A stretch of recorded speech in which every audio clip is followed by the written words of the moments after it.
जिस डॉक्टर से लड़की की यानी कि माँ की कंसल्टेंसी चल रही होती है प्रेगनेंसी से मुताबिक 6-8 महीने, वो at the time of delivery operation theatre में होनी चाहिए या ज़रूरी नहीं होता जूनियर डॉक्टर मिडवाइफ के तरीके ही देखें, ये एक एतमाद का रिश्ता होता है। जब पेशेंट हमारे पास फर्स्ट टाइम आती है विद हस्बैंड और एक प्रेगनेंसी, वैसे ही बहुत इमोशनली भी एक लायबल सिचुएशन होती है। तो वो 9 मंथ्स जो एक ट्रस्ट बिल्ड होता है ना between doctor and patient and their family, अगर वो डॉक्टर मौजूद नहीं है और एकदम एक नया डॉक्टर आ जाए, लाइक मुझे ही समझ लें, अगर मेरा किसी और का पेशेंट है उनको दिखाता रहे, मैं एकदम at the time of delivery मैं आ जाऊँ, तो क्या वो पेशेंट मेरे पे भी ट्रस्ट करेगा? नहीं, बिल्कुल नहीं। क्या मैं उस पेशेंट को जानती होंगी? बिल्कुल नहीं। क्या मुझे पेशेंट के जो खदशात या जो जिस बारे में वो कंसर्न था वो मुझे पता होगा? नहीं।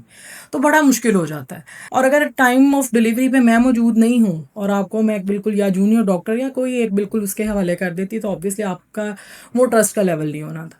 फिर दूसरा ये कि एक आप नाम भी देख कर आते हैं, आप एक्सपीरियंस भी देख कर आते हैं कि इस डॉक्टर का कितने सालों का एक्सपीरियंस है। ऑल्दो डॉक्टर्स, हमारे जो जूनियर डॉक्टर्स होते हैं वो भी अपनी पूरी कोशिश कर रहे होते हैं और अच्छा भी मैनेज कर रहे होते हैं, ऐसा नहीं है। लेकिन स्किल का कोई शॉर्टकट नहीं है, एक्सपीरियंस का कोई शॉर्टकट नहीं है। अगर आज मेरे पास जो एक्सपीरियंस है वो मेरे पास 10 साल पहले नहीं था, तो अभी जो जूनियर डॉक्टर्स हैं हम उनसे भी एक्सपेक्ट करेंगे वो बहुत उस तरीके से डील करेंगे, बहुत मुश्किल हो जाता है। और नॉर्मल डिलीवरी मेरे ख्याल में एक ऐसी चीज़ है कि जिसमें इतनी अनप्रडिक्टेबिलिटी होती है कि आपका एक एक मिनट जो है वो इम्पॉर्टेंट होता है, कि किसी टाइम पे भी हमें सिजेरियन भी करना पड़ सकता है due to emergency, foetal distress, mother की कंडीशन ख़राब हो रही है, बेबी की कंडीशन ख़राब हो रही है।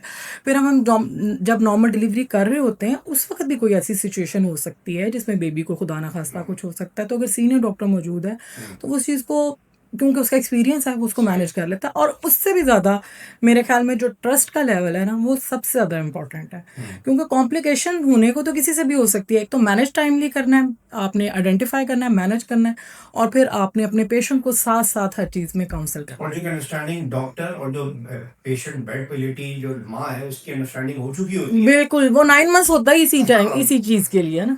इसीलिए आपको पता होगा कि कुछ लोग एंड टाइम पे डिलीवरी किसी की लेने से भी इनकार भी इसलिए कर देते हैं क्योंकि आपका वो ट्रस्ट का लेवल नहीं होता।